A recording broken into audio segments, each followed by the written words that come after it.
Good afternoon to you. Mark Sutt of HurricaneTrack.com here with your Hurricane Outlook and discussion for the 28th of May 2015 in the Eastern Pacific.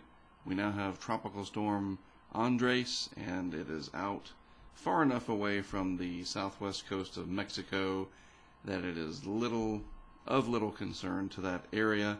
Take a look at a satellite picture of it, and you can see as we look at, I guess, the visible satellite shot early enough in the day out there that it doesn't have enough frames for a visible satellite loop, but you can get from the still image enough of an idea of the nature of the curved bands with the storm, a little bit of a CDO in the middle, or central dense overcast right there, and clearly there's the Baja, southwest coast of Mexico, so this is not going to pose any threat to that area. The water up here, a little bit cooler than where Andres is right now. In fact, if we look over at the anomalies real quick, a little bit above normal up here, but still, because it's just late May, those temperatures not quite as warm as they're going to get by the time we get to August, September, and October. I'm going to revisit this map in just a minute. First, let's take a look at the track forecast models. Basically, general agreement that this will move off towards the west-northwest right now, and then eventually northwest, and stay over the open waters of the Eastern Pacific. Probably going to become a hurricane as well, as the water temperatures where it is now support that, and then it should decay intensity-wise as that track takes it over cooler water, which above that water is a stable air mass, or at least more stable than where it is now down here in the deep tropics. Look at that, it's only just a little bit north of 10 degrees latitude, and so once it gets up here beyond about 15 to 18 degrees north latitude, it'll probably weaken because of those cooler water temperatures. Now, as I was mentioning, even though we do have these anomalies in here, these oranges and reds showing up quite prominently off the coast of Mexico, it's still only late May, and those water temperatures are not as warm as they're going to be later on, as I mentioned a few minutes ago.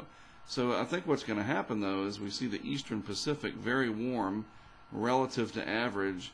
This whole region could be susceptible to quite a few powerful hurricanes this year, and it won't surprise me, like we had last year, if we have some developments come around and then head towards the southwest coast of Mexico, crossing the Baja, maybe some coming up more like this track and then turning in as they decay towards the southwest United States, where in 2014 the remnants of Norbert and Odile brought torrential rains to parts of the southwest, record flooding in the Phoenix area.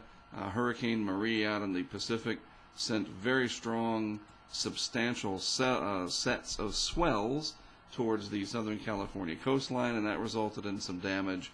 So it's really important to remember that even though these Eastern Pacific hurricanes form out here seemingly away from people, that's not always the case. They can turn back towards these population centers of Pacific Mexico, certainly the Baja, the Gulf of California, and then the remnants moving up into the southwest United States can pose significant but localized serious impacts.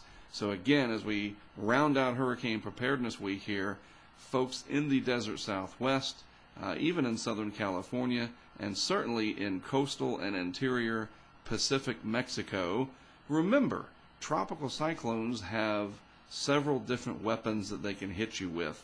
They don't have to make landfall as a 130 mile per hour monster hurricane to cause real big problems for you and your area. And again, these are local effects. When it's all said and done, what's it going to do to me locally? That's what you want to know, right? Well, you have to remember that there is flooding rainfall with freshwater flooding. We've seen a lot of that here in parts of Texas and Oklahoma recently, and the same holds true with these dying tropical cyclones.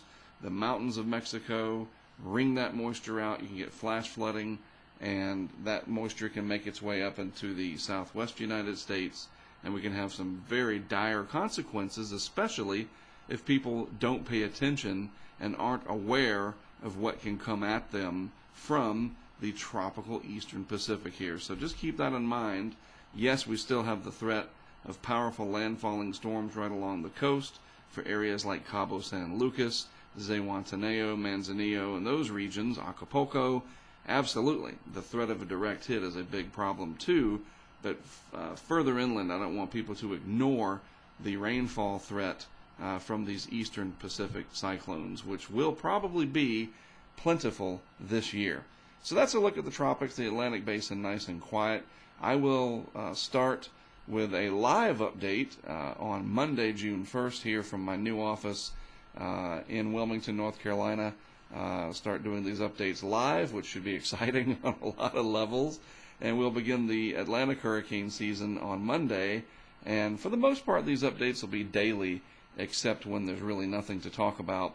And I'll let you know in the previous update that, hey, I won't be here tomorrow or the next day or the next week or whatever the case may be. It depends on how the season goes, right? So for now, have a good rest of your Thursday. I do appreciate you tuning in.